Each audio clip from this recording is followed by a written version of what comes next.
Blessing ടുഡേയിലേക്ക് എല്ലാവർക്കും സ്വാഗതം.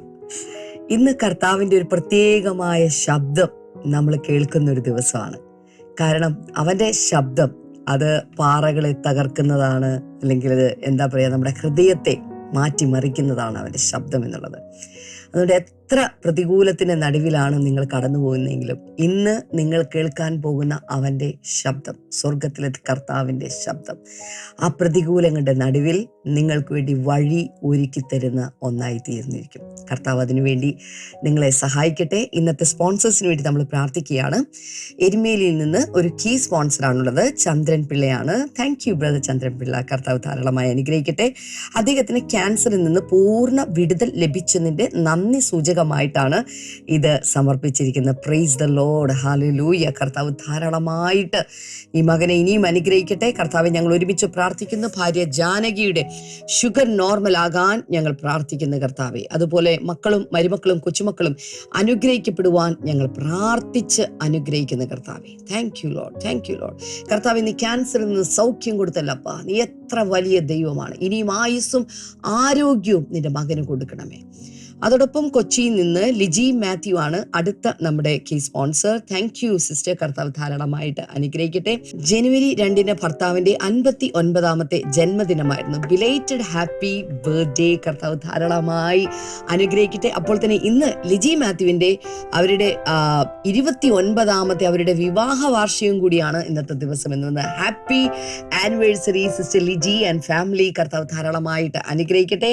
കർത്താവ്, ഞങ്ങൾ ഒരുമിച്ച് പ്രാർത്ഥിക്കുന്നു. തന്റെ ഭർത്താവ് രക്ഷിക്കപ്പെടുവാൻ ഞങ്ങൾ പ്രാർത്ഥിക്കുന്നു. 3 മക്കളും ദൈവ പൈതലായി വളരുവാൻ, വിദ്യാഭ്യാസം അനുഗ്രഹിക്കപ്പെടുവാൻ, ഭവനത്തിലെ എല്ലാവരും രക്ഷിക്കപ്പെടുവാൻ ഞങ്ങൾ പ്രാർത്ഥിച്ച് അനുഗ്രഹിക്കുന്നു കർത്താവെ, യേശുവിന്റെ നാമത്തിൽ തന്നെ.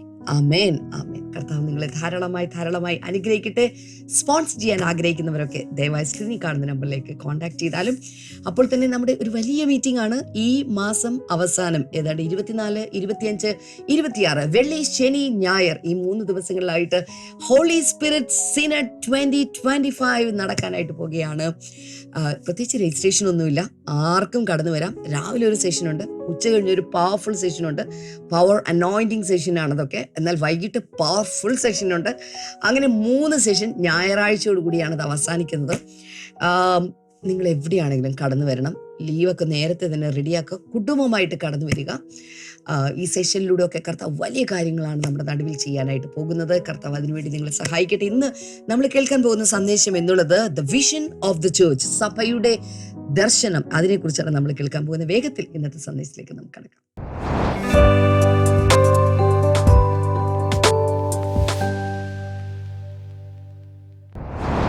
Welcome back.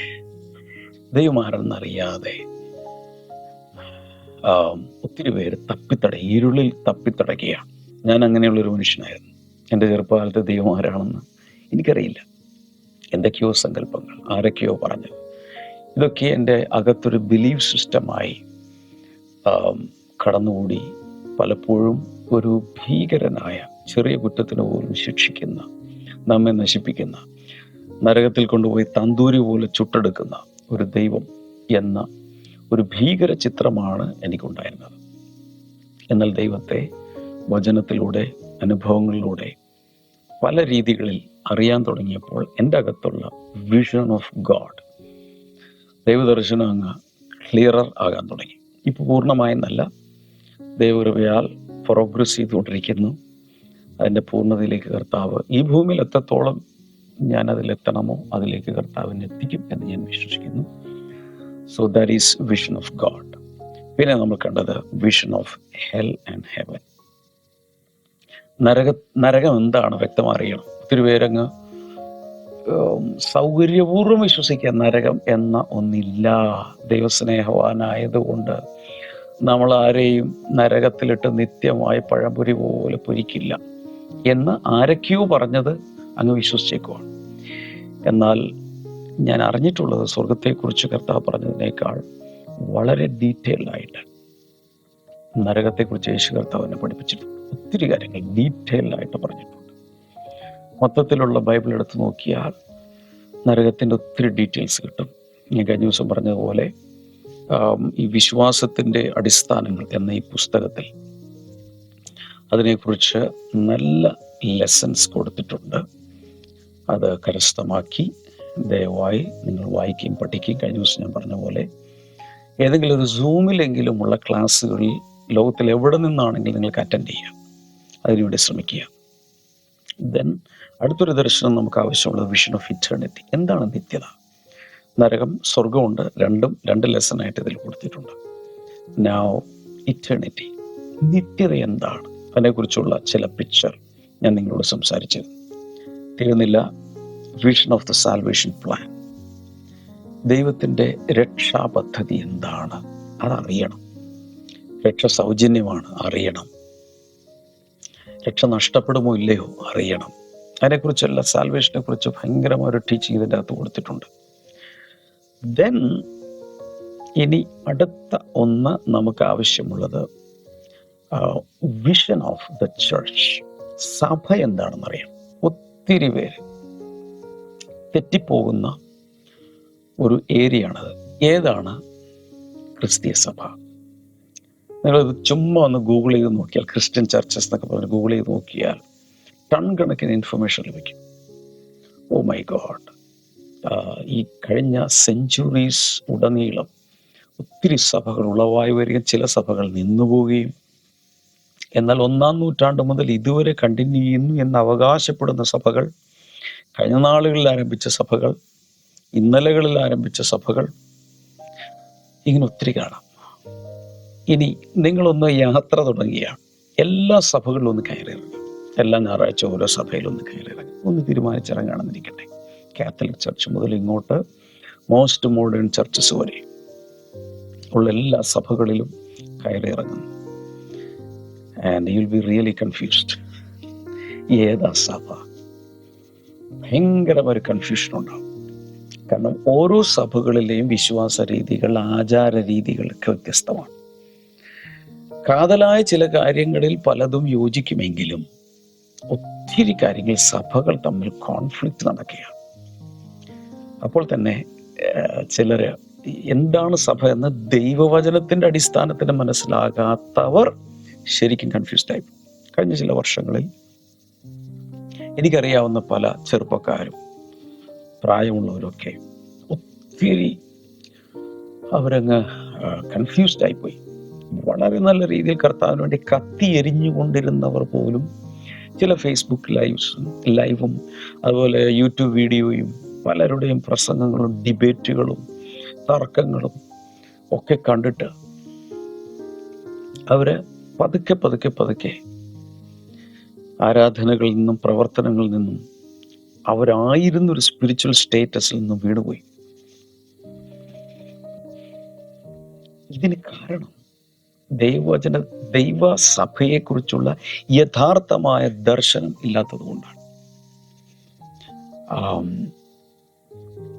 അങ്ങനെ എനിക്ക് സംഭവിച്ചിട്ടുണ്ടോ എന്ന് എന്നോട് ചോദിച്ചാൽ പറയും സംഭവിച്ചിട്ടുണ്ട്. എന്ന് വെച്ചാൽ കൺഫ്യൂഷൻസ് ഉണ്ടായിട്ടുണ്ട്. പക്ഷെ ദൈവകൃപയാൽ ഞാൻ ഓരോ പ്രാവശ്യം ദൈവവചനത്തിലേക്ക് തിരിഞ്ഞു. മനുഷ്യൻ്റെ അഭിപ്രായങ്ങളെക്കാൾ ഏതെങ്കിലുമൊക്കെ ആളുകൾ ഫേസ്ബുക്കിലിരുന്ന് ഡിബേറ്റ് നടത്തുന്ന വീഡിയോകളെക്കാൾ ഞാൻ വിശ്വസിച്ചത് ദൈവവചനത്തെയാണ്.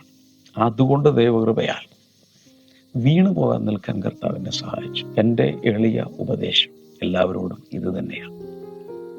എവിടെ കൺഫ്യൂഷൻ വന്നാലും തിരിച്ചു വരിക, വചനത്തിൻ്റെ ലെൻസ് എടുത്ത് വയ്ക്കുക, the lens of the word of God, അതിലൂടെ മാത്രം കാണുക. ഏതെങ്കിലും ഒരു പാസ്റ്റർ പറഞ്ഞെന്നോ, ഏതെങ്കിലും ഒരു ഉപദേശി പറഞ്ഞെന്നോ, ഒരു പട്ടക്കാരൻ പറഞ്ഞെന്നോ. ബെരോവയിലുള്ള ആളുകളുടെ പ്രത്യേകത പൗലോസ് പറയുന്നത് എന്തെന്ന് അവർ ദിവസം പ്രതി ചെക്ക് ചെയ്തു.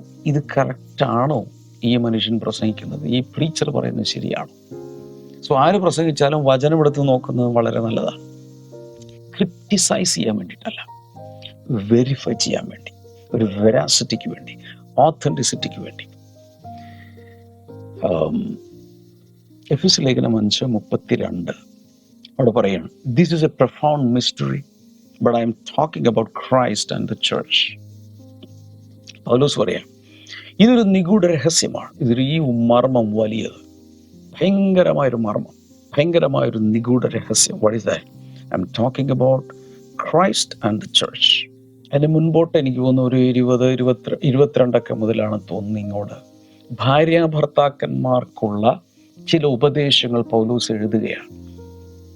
ഭർത്താവ് ഇങ്ങനെയായിരിക്കണം, ഭാര്യ ഇങ്ങനെയായിരിക്കണം, ഭർത്താവ് ഭാര്യയെ സ്നേഹിക്കണം, ഭാര്യ ഭർത്താവിന് വിധേയപ്പെടണം, സഭ ക്രിസ്തുവിനെ കീഴടങ്ങിയിരിക്കുന്നത് പോലെ ഭാര്യമാർ ഭർത്താക്കന്മാർക്ക് കീഴടങ്ങിയിരിക്കണമെന്നും, ക്രിസ്തു ദൈവസഭയ്ക്ക് വേണ്ടി ജീവൻ നൽകിയതുപോലെ ജീവൻ നൽകുന്നൊരു സ്നേഹം ഭർത്താക്കന്മാർക്ക് ഭാര്യമാരോട് ഉണ്ടായിരിക്കണമെന്നും ഒക്കെ ഇങ്ങനെ കുറേ കാര്യങ്ങൾ പറഞ്ഞു വന്നിട്ട് പെട്ടെന്നൊരു twist. This is a profound mystery. പെട്ടെന്നാണ് മനുഷ്യരുടെ കുടുംബജീവിതത്തെക്കുറിച്ച് പറഞ്ഞിട്ട് പെട്ടെന്ന് അദ്ദേഹം പെട്ടെന്നൊരു ഷിഫ്റ്റ് എടുത്തിട്ട് പറയുകയാണ്, I am talking about Christ and the church. ഞാനിപ്പോൾ പറഞ്ഞു വരുന്നത് ക്രിസ്തുവിനെയും സഭയെയും കുറിച്ചത്രേ. വാവ്. അപ്പോൾ അവിടെ പറയുന്നതനുസരിച്ച് the church is the wife of Christ or bride of Christ. ക്രിസ്തുവിൻ്റെ മണവാട്ടിയാണ്, ക്രിസ്തുവിൻ്റെ കാന്തയാണ് സഭ.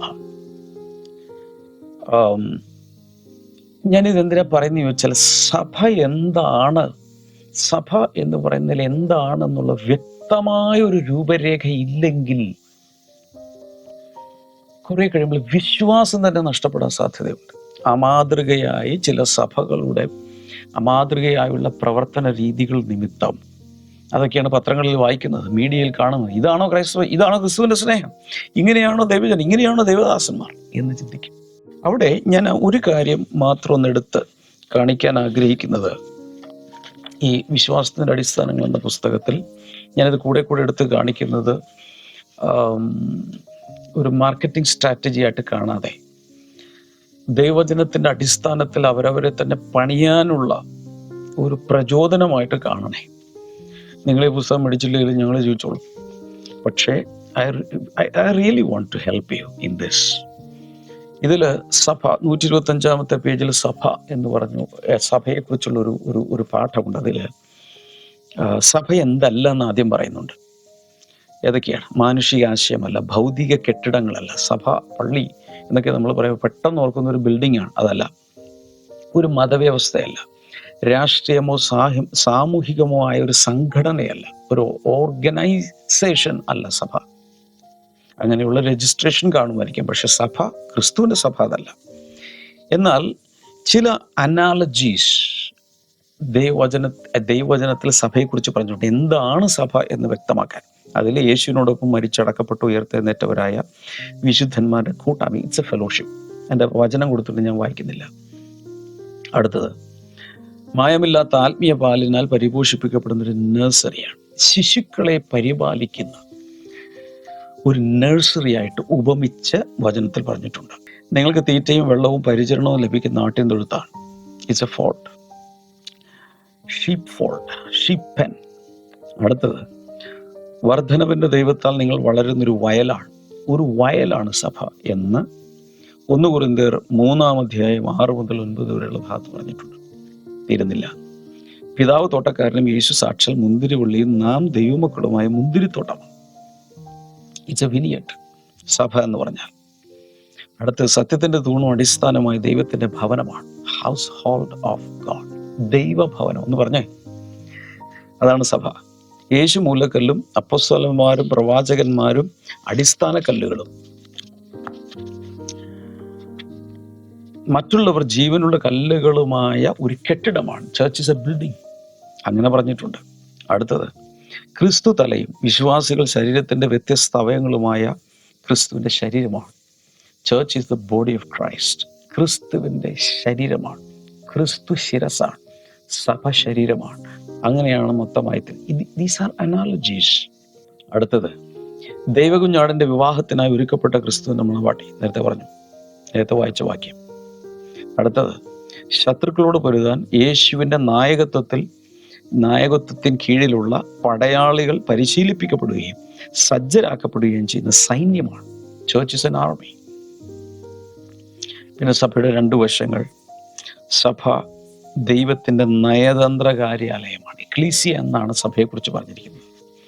ഈ സഭ എന്ന് പറഞ്ഞാൽ പാവപ്പെട്ട കുറേ ആളുകളും ഒരു ഉപദേശിയൊക്കെ കൂടെ ഇങ്ങനെ കൊട്ടിപ്പാടി കിലുക്കട്ടൊക്കെ കിലുക്കി ഒരു സ്വത്രക്കാഴ്ച എടുത്ത് കർത്തൃമേശ നടത്തി, വല്ലപ്പോഴും ഒരു സ്നാനവും നടത്തി, ഒരു ഉപവാസ പ്രാർത്ഥനയും, ഒരു ലേഡീസ് മീറ്റിങ്ങും, ഒരു ബൈബിൾ ക്ലാസ്സും, പിന്നെ ഒരു സൺഡേ സ്കൂളും, ഇങ്ങനെ കുറച്ച് ട്രാക്ട് വിതരണമൊക്കെ ആയിട്ട് ഇങ്ങനെ കർത്താവിൻ്റെ വരവിന് വേണ്ടി അവശരായി ഇങ്ങനെ കാത്തിരിക്കുന്ന ഒരു കൂട്ടം പാവപ്പെട്ട ആളുകളുടെ ഒരു കൂട്ടം. ഈ പിക്ചർ വലിച്ചു കീറി കളയണം.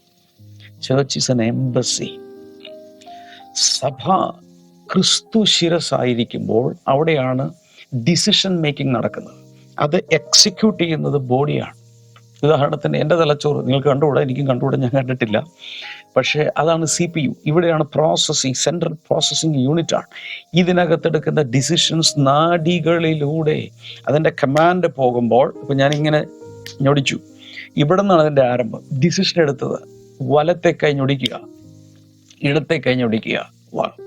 അപ്പോൾ ഇതിൻ്റെ ആജ്ഞ വന്നിട്ട് ഉടൻ തന്നെ അതിൻ്റെ എക്സിക്യൂഷൻ നടത്തിയതിൻ്റെ ബോഡിയാണ്. ഇതുപോലെ സ്വർഗത്തിൽ കർത്താവ് എടുക്കുന്ന തീരുമാനങ്ങൾ ഭൂമിയിൽ എക്സിക്യൂട്ട് ചെയ്യുവാനുള്ള ദൈവത്തിൻ്റെ എംബസിയാണ്, കോൺസുലേറ്റാണ് ദൈവത്തിൻ്റെ സഭ എന്ന് പറയുന്നത്. It is God's parliament. ഭയങ്കരമായൊരു സംഭവമാണ് ഇതിനകത്ത് നടക്കുന്നത്. പക്ഷെ സഭയ്ക്ക് ദർശനം നഷ്ടപ്പെട്ടതുകൊണ്ട്, സഭയെക്കുറിച്ചുള്ള ദർശനം നഷ്ടപ്പെട്ടതുകൊണ്ടും, അത് പല സഭകളും ഒരു ബ്ലെസ് മീ ക്ലബ്ബുകളായി, സഭയ്ക്കകത്ത് ആവശ്യമില്ലാത്ത ആചാരങ്ങളും അനാചാരങ്ങളും പാരമ്പര്യങ്ങളും സമ്പ്രദായങ്ങളും ദൈവജനത്തിന് വിരുദ്ധമായ പാപപ്രവർത്തികളെല്ലാം കൂടെ കയറി, വെളിപ്പാട് പുസ്തകത്തിൽ വായിക്കുന്നത് പോലെ, ഞാനിതാ വാതിൽക്കൽ നിന്ന് മുട്ടുന്നു. ഞാൻ കഴിഞ്ഞ ദിവസമൊക്കെ പറഞ്ഞത്, ഹൃദയത്തിന്റെ വാതിൽക്കലല്ല, സഭയുടെ വെളിയിൽ കർത്താവ് പെട്ടുപോയി. സഭയ്ക്കകത്ത് കർത്താവിന് പ്രവേശനമില്ല. അതുകൊണ്ട് സഭയുടെ വാതിൽ നിന്നുകൊണ്ട് മുട്ടുകയാണ്. എന്നിട്ട് കർത്താവ് പറയുന്ന, ആരെങ്കിലും സഭയ്ക്കകത്തുള്ള ആരെങ്കിലും ഈ മുട്ടുകേട്ട് ഒന്ന് വാതിൽ തുറന്നാൽ ഞാൻ അകത്ത് വരും, അവനോട് ഞാൻ അവനോടും കൂടെ അത്താഴം കഴിക്കും. സോ ജീസസ് ഈസ് ലോങ്ങിങ് for fellowship with the church folks. സഭയ്ക്കകത്തുള്ള ആളുകളുമായി കൂട്ടായ്മ വേണം കർത്താവിന്. ഞാൻ എപ്പോഴും പറയുന്നൊരു കാര്യം, ഞെട്ടിക്കുന്നൊരു യാഥാർത്ഥ്യമാണ്, പക്ഷെ ഒരു യാഥാർത്ഥ്യമാണ്, സമ്മതിച്ചാലും ഇല്ലയോ. നമുക്ക് ദൈവമായിട്ടൊരു കൂട്ടായ്മ വേണം. എന്നതിനപ്പുറത്ത് ദൈവം നമ്മളോടൊരു കൂട്ടായ്മ ആഗ്രഹിക്കുന്നു എന്ന് പറഞ്ഞാൽ, ദൈവത്തിന്റെ നിലനിൽപ്പിന് അതൊന്നും വേണ്ട കേട്ടോ. നമ്മുടെ നിലനിൽപ്പിന് അത് ആവശ്യമാണ്. Because our God is love. He wants to have fellowship with us. അപ്പോൾ അതിനു വേണ്ടിയാണ് കർത്താവ് ഈ സഭയെ ഭൂമിയിൽ വെച്ചിരിക്കുന്നത്. ഇങ്ങനെ സഭയെക്കുറിച്ചുള്ളൊരു ദർശനം നമ്മുടെ അകത്തുണ്ടാകണം. തുറക്കപ്പെട്ട സ്വർഗത്തിന് കീഴിൽ ജീവിക്കുമ്പോൾ വ്യക്തമായി സഭ എന്താണ് എന്ന് നോക്കിക്കാണാൻ കർത്താവ് നമ്മെ സഹായിക്കും. സഭ എന്തല്ല എന്ന് വിവേചിക്കാനും കർത്താവ് നമ്മെ സഹായിക്കും. ഇതിനെല്ലാം വചനത്തിന്റെ നല്ല ഗ്രാഹ്യമുണ്ടായിരിക്കണം. ദിനപത്രം വായിച്ചില്ലേലും, ന്യൂസ് കാണാൻ പറ്റിയില്ലേലും, അത്താഴമൊന്നും മുടങ്ങിയാലും ദൈവജനം വായിക്കുന്നതും പഠിക്കുന്നതും മുടങ്ങി പോകരുത്. സ്നേഹത്തോടെ ഞാൻ പറയാം. ഓ മൈ ഗോഡ്, സഭയെക്കുറിച്ചുള്ള ദർശനം നമുക്ക് എല്ലാവർക്കും ഉണ്ടാകണം എന്നാണ് ഞാൻ ഈ പറഞ്ഞത്. നമ്മുടെ ബ്ലെസ്സിങ് ടുഡേ ചർച്ചിന് അല്ലെങ്കിൽ ഈ മിനിസ്ട്രിക്ക് കർത്താവ് ഒരു വിഷൻ തന്നിട്ടുണ്ട്. ഈ സഭയെക്കുറിച്ചുള്ള ദർശനം, അതുകൂടാതെ സഭയ്ക്കൊരു ഓരോ സഭകൾക്കുമുള്ള വിളി അനുസരിച്ച്, കോളിംഗ് അനുസരിച്ച് ഒരു വിഷൻ ഉണ്ടായിരിക്കണം. വർഷങ്ങൾക്ക് മുമ്പ് തുടക്കകാലത്ത് പരിശുദ്ധാത്മാവ് എനിക്ക് തന്ന ഈ ബ്ലെസ്സിങ് ടുഡേയെ കുറിച്ച് എനിക്ക് തന്ന വിഷൻ ഇതാണ്: transformed communities and a prepared church for Jesus Christ. രൂപാന്തരപ്പെട്ട സമൂഹങ്ങളും യേശു ക്രിസ്തുവിൻ്റെ വരവിന് വേണ്ടി ഒരുക്കപ്പെട്ട സഭയും. 2-pronged വിഷനാണ്. 2 കാര്യങ്ങൾ കാണാൻ ആഗ്രഹിക്കുന്ന ഈ ഭൂമിയിൽ എന്തൊക്കെയാണ്? രൂപാന്തരപ്പെട്ട സമൂഹങ്ങൾ, അല്ലെങ്കിൽ community transformation. Then prepared church for Jesus Christ, യേശു കർത്താവിന് വേണ്ടി ഒരുക്കപ്പെട്ടൊരു സഭ. ഇതാണ് ബ്ലെസ്സിംഗ് ടുഡേ കാണാൻ ആഗ്രഹിക്കുന്നത്. അതിൻ്റെ താഴേക്ക് അതിലെ എന്ത് വേണമെങ്കിലും കൂട്ടിച്ചേർത്ത്, പക്ഷെ മെയിൻ കാര്യം ഇതാണ്. അതിനു വേണ്ടിയാണ് ബ്ലെസ്സിംഗ് ടുഡേ ഈ ഭൂമിയിൽ നിലനിൽക്കുന്നത്. അതിനു വേണ്ടിയാണ് ബ്ലെസ്സിംഗ് ടുഡേയിൽ ഏത് പ്രവർത്തനം എടുത്താലും അതിൻ്റെ ഫോക്കസ് ഇതാണ്. പിന്നെ ഒരു മിഷൻ സ്റ്റേറ്റ്മെൻ്റ് ഉണ്ട്, ഞാൻ അതിലേക്ക് കയറുന്നില്ല. ഈ വിഷനിൽ എത്തിച്ചേരാനുള്ള റൂട്ടാണ് മിഷൻ എന്ന് പറഞ്ഞ ദൗത്യം. ഒരു ദൗത്യത്തിൻ്റെ ഒരു സ്റ്റേറ്റ്മെൻറ്റും ബ്ലെസ്സിംഗ് ടുഡേക്കുണ്ട്. വെബ്സൈറ്റിൽ നോക്കിയാൽ ഇതെല്ലാം കാണാം. വർഷങ്ങൾക്ക് മുമ്പ് ഒരു അല്പം എൽഡർലി ആയിട്ടുള്ള ഒരു ലേഡി, ആ സഹോദരിക്ക് ആർത്രൈറ്റിസ് വന്നു. സന്ധിവാത, ആമവാദം എന്നൊക്കെ വകഭേദമുള്ള പ്രത്യേകവാദ രോഗം വന്നു. അറിയാലോ, ചിലപ്പോൾ ഈ നക്കിൾസ് ജോയിൻറ്റുകളൊക്കെ അങ്ങ് സ്റ്റിഫായി നീര് വന്ന് വേദനയും, കൈകളൊക്കെ ഇങ്ങനെ ചുരുണ്ടു പോവുക, കാല് വിരലുകളൊക്കെ ഇങ്ങനെ തിരിഞ്ഞു പോവുക, നടക്കാൻ ബുദ്ധിമുട്ട്, തണുപ്പടിച്ചാൽ ബുദ്ധിമുട്ട്, ഭയങ്കര ബുദ്ധിമുട്ടാണ് ആർത്രൈറ്റിസ് വന്നു കഴിഞ്ഞാൽ. ഈ സ്ത്രീ ഉള്ളിലൊരു തീരുമാനമെടുത്തു, എങ്ങനെയെങ്കിലും ഞാൻ എന്നെ തന്നെ വലിച്ച് സഭയിൽ കൊണ്ടെത്തിക്കും. സഭാരാധനകൾ ഞാൻ മുടക്കിയിൽ, കൂട്ടായ്മ മുടക്കിയിൽ. അപ്പോൾ അവര് ഈ രാവിലെ 10 മണിക്കാണ് ആരാധനയെങ്കിൽ ദൂരെ നിന്ന് അവരിങ്ങനെ വരുന്നത് കാണാം. ക്രച്ചസ് ഉപയോഗിച്ച് ഓരോ കാലം ഡ്രാഗ് ചെയ്ത് വലിച്ച് ഇവിടെ ഈ ആംപിറ്റിനകത്ത് ക്രച്ചസ് വെച്ച് കുത്തി ഒരു തരത്തിൽ സ്റ്റെപ്പുകൾ കയറി സഭയ്ക്കകത്ത് വന്ന് ആ ബോഡി വലിച്ചിഴച്ചു കൊണ്ടുവന്നിടുകയാണ്. ഇത് സൺഡേ ആഫ്റ്റർ സൺഡേ ഓരോ മീറ്റിങ്ങിൽ ഇതുപോലെ ഈ സഹോദരി വരുന്നത് കണ്ടപ്പോൾ ചിലർ ചോദിച്ചു, സിസ്റ്ററെ, ഇത്രയും ബുദ്ധിമുട്ടി വരണമെന്നുണ്ട്, കർത്താവിന് അറിയാമല്ലോ, വീട്ടിലിരുന്നാലും പ്രാർത്ഥിച്ചാൽ പോരെ, ആരാധിച്ചാൽ പോരെ. വർഷങ്ങൾക്ക് വന്ന് ഓൺലൈൻ സർവീസോ കാര്യങ്ങളൊന്നുമില്ല. നമ്മുടെ നാട്ടിൽ നടന്ന സംഭവമല്ല, പുറത്തെ സംഭവമാണ്. ഇതെങ്ങനെ മാനേജ് ചെയ്യുന്നു, എങ്ങനെ ഈ ബോഡി വലിച്ചിഴച്ചുകൂടെ വരുന്നു? അപ്പോൾ അവർ പറഞ്ഞത് രസകരമായ ഒരു മറുപടി. അവർ പറഞ്ഞു, ആദ്യം തന്നെ എൻ്റെ ഹാർട്ട് ചർച്ച് ഹോളിനകത്തെത്തും. ആദ്യം എൻ്റെ ഹാർട്ട് അങ്ങ് പോവും, ചർച്ച് ഹോളിനകത്തേക്ക് കയറും. പിന്നെ ഈ ഹാർട്ട് ഇരിക്കുന്നിടത്തോട്ട് എൻ്റെ ബോഡിയെ, ഈ പിരിഞ്ഞും വളഞ്ഞൊക്കെ ഇരിക്കുന്ന അസ്ഥികളൊക്കെ ആയിട്ടുള്ള ഈ ബോഡിയെ ഞാൻ അവിടെ കൊണ്ടെത്തിക്കും. എന്നിട്ട് ഞാൻ ദൈവത്തെ ആരാധിക്കും. ഈ സ്ത്രീക്ക് വേണമെങ്കിൽ പറയാം, ചർച്ച് ഒരു ഹീലിംഗ് സെൻ്റർ അല്ലേ, ഇത്ര നാൾ വന്നിട്ട് എനിക്ക് സൗഖ്യം കിട്ടിയില്ലല്ലോ. കർത്താവിനെ സൗഖ്യമാക്കുന്നില്ലെങ്കിൽ കർത്താവിനെ ആരാധിക്കുന്ന കാര്യത്തിൽ ഞാനൊരു തീരുമാനം എടുക്കും. ഞാൻ തൽക്കാലം ആരാധിക്കുന്നില്ല, ഉള്ളതുപോലെയൊക്കെ വീട്ടിൽ കഴിഞ്ഞോളാം, ബൈബിളൊക്കെ വായിച്ച് ഒരു ആരാധന ഗീതമൊക്കെ പ്ലേ ചെയ്ത് ഞാനങ്ങ് ജീവിച്ചോളാം എന്ന് വേണമെങ്കിൽ അവൾക്ക് തീരുമാനം എടുക്കായിരുന്നു. പക്ഷെ അവളുടെ തീരുമാനമായിരുന്നില്ല. ആദ്യകാലങ്ങളിൽ ഞാൻ ഇന്ന് ഓർക്കുന്നുണ്ട്, ചില സമയങ്ങളിൽ ഇതുപോലെ തന്നെ ചില സൺഡേകളിൽ എനിക്ക് എഴുന്നേറ്റ് നടക്കാൻ സാധ്യമല്ല. എന്ന് വെച്ചാൽ, ഞാൻ ഈ ചർച്ച് മിനിസ്റ്ററിലേക്ക് വരുന്നതിന് മുമ്പ് ഞാനൊരു സഭയിൽ പങ്കെടുത്തിരുന്ന കാലത്തെ കഥയാണ് പറയുന്നത്. എനിക്ക് എഴുന്നേറ്റ് നടക്കാൻ ജീവനില്ല. പക്ഷേ എങ്ങനെയൊക്കെ സൈക്കിളിനായാലും ബൈക്കിനായാലും ബസ്സിൽ കയറിയായാലും ഒരു തരത്തിൽ ഞാൻ ആ സഭയിലേക്ക്, അത് ഇതുപോലെ തന്നെ കുറേ സ്റ്റെപ്പുകൾ ഇറങ്ങണം, പിന്നെ കയറണം. ഒരു കുഴിയിലാണ് ഈ സഭാ ഹോൾ ഇരിക്കുന്നത്. അതിലേക്ക് വലിച്ചുകൊണ്ടുപോയി എന്നെ തന്നെ എത്തിച്ച സമയങ്ങൾ ഓർക്കുന്നുണ്ട്. എന്നാൽ ചില ഞായറാഴ്ചകൾ മാത്രം ഞാൻ മുടങ്ങി. അത് ഈ കൺജൈറ്റിവിറ്റിസ് ഉണ്ടല്ലോ, ഈ ചെങ്കണ്ണെന്ന് പറയുന്ന റെഡ് ഐസ്, അത് വന്ന സമയത്ത് വേറെ ആൾക്ക് പടർന്നാലോ എന്ന് പേടിച്ചിട്ട്, എനിക്ക് കുഴപ്പമൊന്നുമില്ല, അങ്ങനെയുള്ള ചില ഒറ്റപ്പെട്ട സമയങ്ങളിൽ അല്ലാതെ ഒരു സൺഡേ പോലും ഞാൻ ആരാധന അകാരണമായി ഞാൻ മുടക്കിയിട്ടില്ല.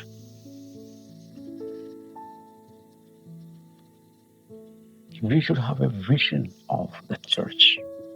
എന്താണ് ക്രിസ്തുവിന്റെ സഭ? ഒത്തിരി പേര് സഭയെ വളരെ ലാഘവബുദ്ധിയോടുകൂടിയാണ് കാണുന്നത്. എവിടെയെങ്കിലൊക്കെ ഒന്ന് പോയി ഒന്ന് പണ്ട് ഒരു ദിവസം പറഞ്ഞ പോലെ ഒരു പാസ്റ്റേഴ്സ് മീറ്റിംഗിൽ ഞങ്ങൾ ഇരിക്കുമ്പോൾ അദ്ദേഹം പറയുക, ഞങ്ങളുടെ സഭയിൽ കുറെ പേര് വൈകിയാണ് വരുന്നതെങ്കിലും നേരത്തെ പോകുന്നുണ്ട്. അങ്ങനെയുള്ള ഒത്തിരി പേരുണ്ട്.